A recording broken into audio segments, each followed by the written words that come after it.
ओम उमामहेश्वराय नमः। सर्वमंगल मांगल्ये शिवे सर्वार्थ साधके शरण्ये त्र्यंबके गौरी नारायणी नमस्तुते। जय श्री कृष्णा। नमस्कार दोस्तों, स्वागत है आप सभी का हमारे YouTube चैनल आर के भक्ति ज्ञान में। प्रिय भक्तजनों, आज आप सुने सावन मास महात्म के 17वें अध्याय की कथा।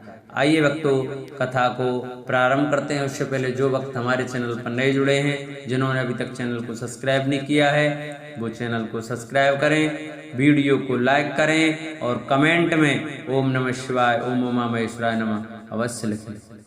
भगवान शंकर बोले, हे देवेश, अब मैं शुभ पवित्र आरोपण का वर्णन करूंगा। सप्तमी तिथि को अधिवासन करके अष्टमी तिथि को पवित्र को अर्पण करना चाहिए। जो पवित्र बनवाता है उसके पुण्य फल को सुनिए। सभी प्रकार के यज्ञ, व्रत तथा दान करने और सभी तीर्थों में स्नान करने का फल मनुष्य का केवल पवित्र धारण करने से प्राप्त हो जाता है, क्योंकि भगवती सेवा सर्वव्यापिनी है। इस व्रत से मनुष्य धनहीन नहीं होता, उसे दुख पीड़ा तथा व्याधियां नहीं होती, उसे शत्रुओं से होने वाला भय नहीं होता और वह कभी भी ग्रहों से पीड़ित नहीं रहता। इससे छोटे बड़े सभी कार्य सिद्ध हो जाते हैं। हे वत्स, मनुष्यों तथा राजाओं के विशेष करके स्त्रियों के पुण्य की वृद्धि के लिए इससे श्रेष्ठ कोई अन्य व्रत नहीं है। हे तात, सौभाग्य प्रदान करने वाले इस व्रत को मैंने आपके प्रति स्नेह के कारण बताया है। हे ब्रह्मपुत्र, श्रावण मास के शुक्ल पक्ष की सप्तमी तिथि को अधिवासन करके देवी के प्रति उत्तम भक्ति से संपन्न वह मनुष्य सभी सामग्रियों से युक्त होकर सभी पूजा द्रव्यों, गंध, पुष्प, फल आदि अनेक प्रकार के नैवेद्य तथा वस्त्राभरण आदि संपादित करके इनकी शुद्धि करे। इसके बाद पंचगव्य का प्राशन कराए, चरु से दिग्बली प्रदान करे तथा अधिवासन करे। उसके बाद सदृश वस्त्रों तथा पत्रों से इस पवित्र को आच्छादित करे। पुनः देवी के उस मूल मंत्र से उसे 100 बार अवमंत्रित करके सर्वशोभा समन्वित उस पवित्र को देवी के समक्ष स्थापित करे। इसके बाद देवी का मंडप बनाकर रात्रि में जागरण करे और नर्तक तथा बारंगनाओं के अनेक विध कुशल समूह और गाने बजाने, नाचने की कला में प्रवीण लोगों को देवी के समक्ष स्थापित करे। उसके बाद प्रातः काल विधिवत स्नान करके उन्हें बलि प्रदान करे। इसके बाद विधिवत देवी की पूजा करके स्त्रियों तथा द्विजों को भोजन कराए। पहले देवी को पवित्र अर्पण करे और अंत में दक्षिणा प्रदान करे। हे वत्स, अपनी सामर्थ्य के अनुसार कार्य सिद्धि करने वाले उस नियम को धारण करे। राजा को प्रयत्नपूर्वक स्त्री के प्रति आसक्ति, जुआ, आखिर तथा मांस आदि का परित्याग कर देना चाहिए। ब्राह्मणों तथा आचार्यों को स्वाध्याय का और वैश्यों को खेती का कार्य तथा व्यवसाय नहीं करना चाहिए।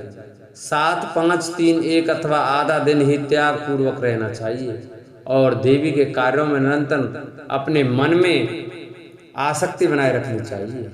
हे मुनिसत्तम, जो बुद्धिमान व्यक्ति विधान पूर्वक पवित्र आरोपण नहीं करता है उसकी वर्ष भर की पूजा व्यर्थ हो जाती है। अतः मनुष्य को चाहिए कि देवी परायण तथा भक्ति से संपन्न होकर प्रत्येक वर्ष शुभ पवित्र आरोपण अवश्य करे। कर्क अथवा सिंह राशि में सूर्य के प्रवेश करने पर शुक्ल पक्ष की अष्टमी तिथि को देवी को पवित्र अर्पित करना चाहिए। हे सनत कुमार, इसके न करने में दोष होता है, इसे नित्य करना बताया गया है।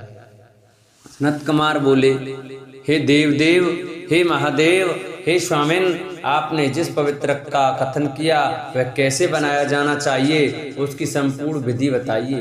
भगवान शंकर बोले, हे सनत कुमार, स्वर्ण, ताम्र, चांदी, रेशमी वस्त्र से निकाले गए कुश, काश के अथवा ब्राह्मणी के द्वारा काटे गए कपास के सूत्र को तिगुना करके फिर उसका तिगुना करके पवित्र बनाना चाहिए। उसमें 308 तारों का पवित्र उत्तम और 270 तारों का पवित्र मध्यम माना गया है।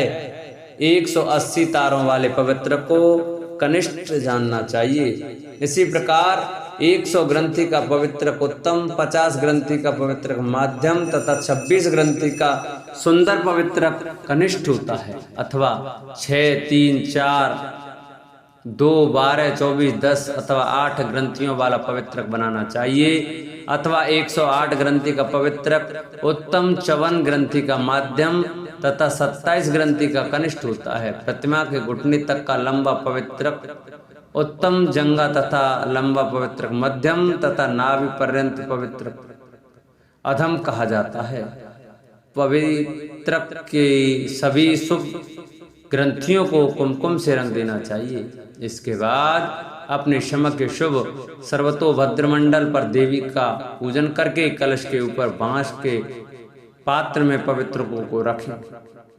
3 तार वाले पवित्रक में ब्रह्मा, विष्णु तथा शिव का आह्वान करके स्थापित करें। उसके बाद सुनिए, 9 तार के पवित्रक में ओंकार, ओम, अग्नि, ब्रह्मा, समस्त नागों, चंद्रमा, सूर्य, शिव तथा विश्वदेवों की स्थापना करें। हे सनत कुमार, अब मैं ग्रंथियों में स्थापित किए जाने वाले देवताओं का वर्णन करूंगा। क्रिया, पौरुषी, वीरा, विजया, अपराजिता, मनोन्मणि, जाया, भद्रा, मुक्ति और ईशा ये देवियां हैं। इनके नामों के पूर्व में प्रणव तथा अंत में नमा लगाकर ग्रंथ संख्या के अनुसार क्रम से आह्वान करके चंदन आदि से इनकी पूजा करनी चाहिए। इसके बाद प्रणव से अभिमंत्रित करके देवी को धूप अर्पण करना चाहिए। हे सनत कुमार, मैंने आपसे देवी के इस शुभ पवित्र आरोपण का वर्णन कर दिया। इसी प्रकार अन्य देवताओं का भी पवित्र आरोपण प्रतिपदा आदि तिथियों में करना चाहिए। मैं उन देवताओं को आपको बताता हूँ। कुबेर, लक्ष्मी, गौरी, गणेश, चंद्रमा, बृहस्पति, सूर्य, चंडिका, अम्बा, वासुकी, ऋषिगण, चक्रपाणी, अनंत, शिवजी, ब्रह्मा और पितर, इन देवताओं की पूजा प्रतिपदा आदि तिथियों में करनी चाहिए। यह मुख्य देवता का पवित्र आरोपण है। उनके अंग देवता का पवित्र 3 सूत्रों का होना चाहिए।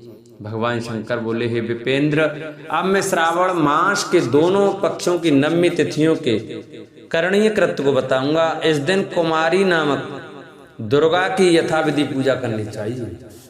दोनों पक्षों की नवमी के दिन नक्त व्रत करें और उसमें दुग्ध तथा मधु का आहार ग्रहण करें अथवा उपवास करें। उस दिन कुमारी नामक उन पाप नाशनी दुर्गा चंडिका की चांदी की मूर्ति बनाकर भक्ति पूर्वक सदा उनका अर्चन करें।